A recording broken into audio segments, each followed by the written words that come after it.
Welcome to Pretense of Justice News Update. We keep our pulse on legal issues. We are compassionate, informative, and driven. We advocate justice for all. We are Pretense of Justice. Let the justice begin.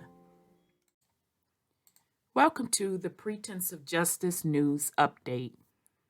Let's get into today's update. Today's update is from the Associated Press News, and the title of this article is Workers at Federal Prisons Are Committing Some of the Crimes. More than 100 federal prison workers have been arrested, convicted, or sentenced for crimes since the start of 2019. Including a warden indicted for sexual abuse, an associate warden charged with murder, guards taking cash to smuggle drugs and weapons, and supervisors stealing property such as tires and tractors. An Associated Press investigation has found that the Federal Bureau of Prisons, with an annual budget of nearly $8 billion, is a hotbed of abuse, graft, and corruption, and has turned a blind eye to employees accused of misconduct. In some cases, the agency has failed to suspend officers who themselves have been arrested for crimes. 2/3 of the criminal cases against Justice Department personnel in recent years have involved federal prison workers, who account for less than 1/3 of the department's workforce. Of the 41 arrested this year, 28 were of BOP employees or contractors. The FBI had just 5. The Drug Enforcement Agency and the Bureau of Alcohol, Tobacco, and Firearms and Explosive each had 2. The numbers highlight how criminal behavior by employees fester inside a federal prison system meant to punish and rehabilitate people who have committed bad acts. The revelations come as advocates are pushing the Biden administration to get serious about fixing the Bureau. In one case unearthed by the Associated Press, the agency allowed an official at a federal prison in Mississippi, whose job it was to investigate misconduct and other staff members, to remain in his position after he was arrested on charges of stalking and harassing fellow employees. That official was also allowed to continue investigating a staff member who had accused him of a crime. In a statement to the Associated Press, the Justice Department said it will not tolerate staff misconduct, particularly criminal misconduct. The department said it is committed to holding accountable any employee who abuses a position of trust, which we have demonstrated through federal criminal prosecution and other means. Attorney General Merrick Garland has said his deputy, Lisa Monaco, meets regularly with Bureau of Prison officials to address issues plaguing the agency. Federal prison workers in nearly every job function have been charged with crimes. Those employees include a teacher who pled guilty in January to fudging an inmate's high school equivalency, and a chaplain who admitted taking at least $12,000 in bribes to smuggle Subgany, which is used to treat opioid addiction, as well as marijuana, tobacco, and cell phones, and leaving the items in a prison chapel cabinet for inmates to retrieve. At the highest ranks, the warden of a federal women's prison in Dublin, California, was arrested in September and indicted this month on charges he molested an inmate multiple times, scheduled times where he demanded she undressed in front of him and amassed a slew of nude photos of her on his government-issued phone. Warden Ray Garcia, who was placed on administrative leave after the FBI raided his office in July, allegedly told the women there was no point in reporting the sexual assault because he was close friends with the person who would investigate the allegations and that the inmate wouldn't be able to ruin him. Garcia has pleaded not guilty. Garcia's arrest came 3 months after a recycling technician at FCI Dublin was arrested on charges he coerced 2 inmates into sexual activity. Several other workers at the facility were actresses Felicia Huffman and Laura Laughlin spent time for their involvement in the college admission bribery scandal are under investigation. Monaco said after Garcia's arrest that she was taking a very serious look at these issues across the board and insisted she had confidence in the Bureau's director, Michael Carvajal, months after senior administration officials were weighing whether to oust him. In August, the associated warden at the Metropolitan Detention Center in New York City was charged with killing her husband, a fellow federal prison worker, after police said she shot him in the face in their New Jersey home. She has pled not guilty. 1/5 of the BOP cases tracked by the Associated Press involved crimes of a sexual nature, second only to cases involving smuggling contraband. All sexual activity between a prison worker and an inmate is illegal. In the most egregious cases, inmates say they were coerced through fear, intimidation, and threats of violence.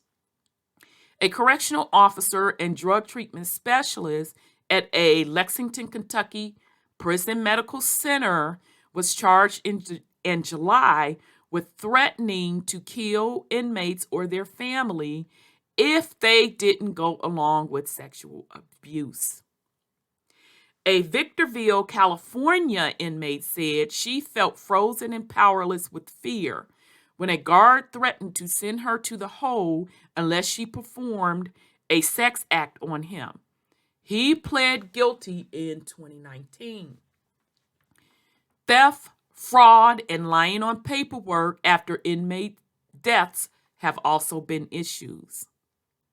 Earlier this month, 3 employees and 8 former inmates at the notorious New York City Federal Jail, where financier Jeffrey Epstein killed himself, were indicted in what prosecutors said was an extensive bribery and contraband smuggling scheme.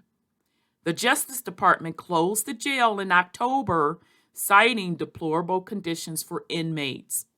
Last year, a gun got into the building.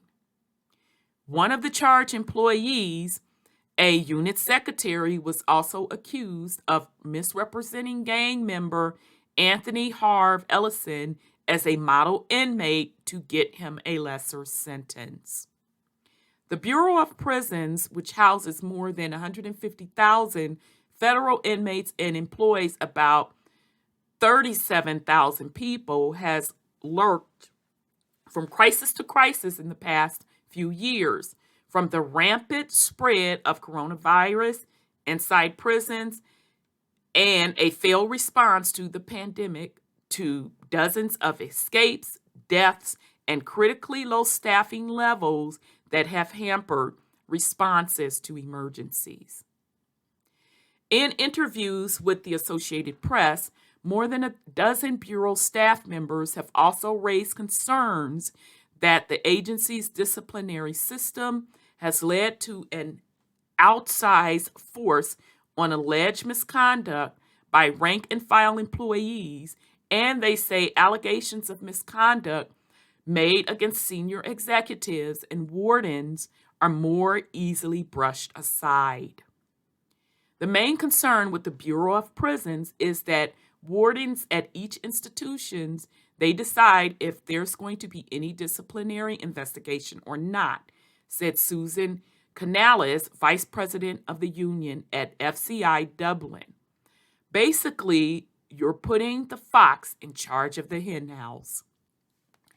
At the federal prison in Yazoo City, Mississippi, the official tasked with investigating staff misconduct has been the subject of numerous complaints and multiple arrests. The Bureau has not removed him from the position or suspended him, a deviation from standard Justice Department practice. In one instance, a prison worker reported that the official assaulted him inside a housing unit, according to a police report obtained by the Associated Press. Internal documents detail allegations that the official grabbed the officer's arm and trapped him inside an inmate cell, blocking his path. The same official was arrested in another instance when a different employee contacted the local sheriff's office, accusing him of stalking and harassing her.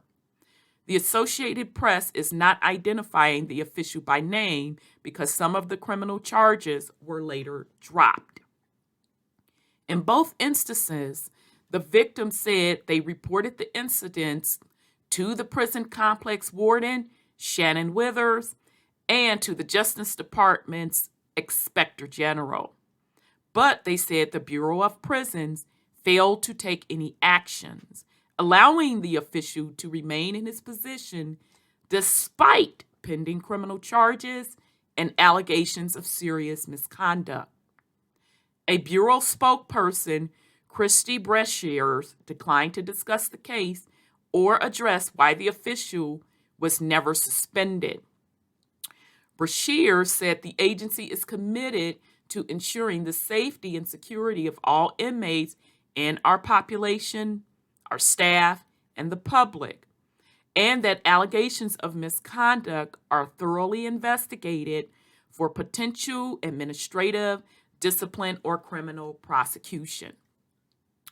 The Bureau said it requires background checks and carefully screens and evaluates prospective employees to ensure they meet its core values. The agency said it requires its employees to conduct themselves in a manner that fosters respect for the Bureau of Prison, Department of Justice, and the U.S. government. So again, this particular article is from the Associated Press News, and the title of this article is "Workers at Federal Prisons Are Committing Some of the Crimes."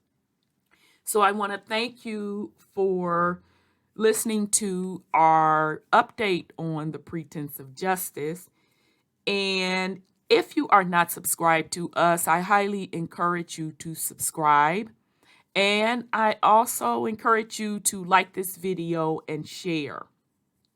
And just as a reminder to all, Dr. Carmen Johnson is releasing her book named Pretense of Justice this month. You can still pre-order her book.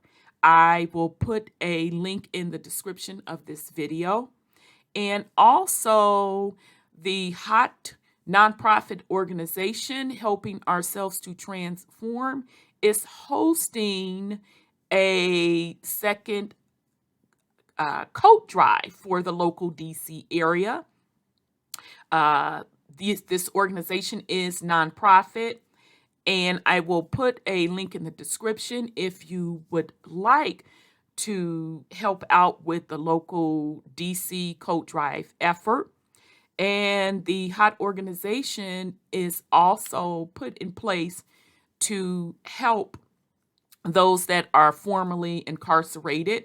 So you may support the organization with those efforts as well. You can do it one or two ways or both, by doing a donation or by purchasing merchandise. And the details will be in the description of this video.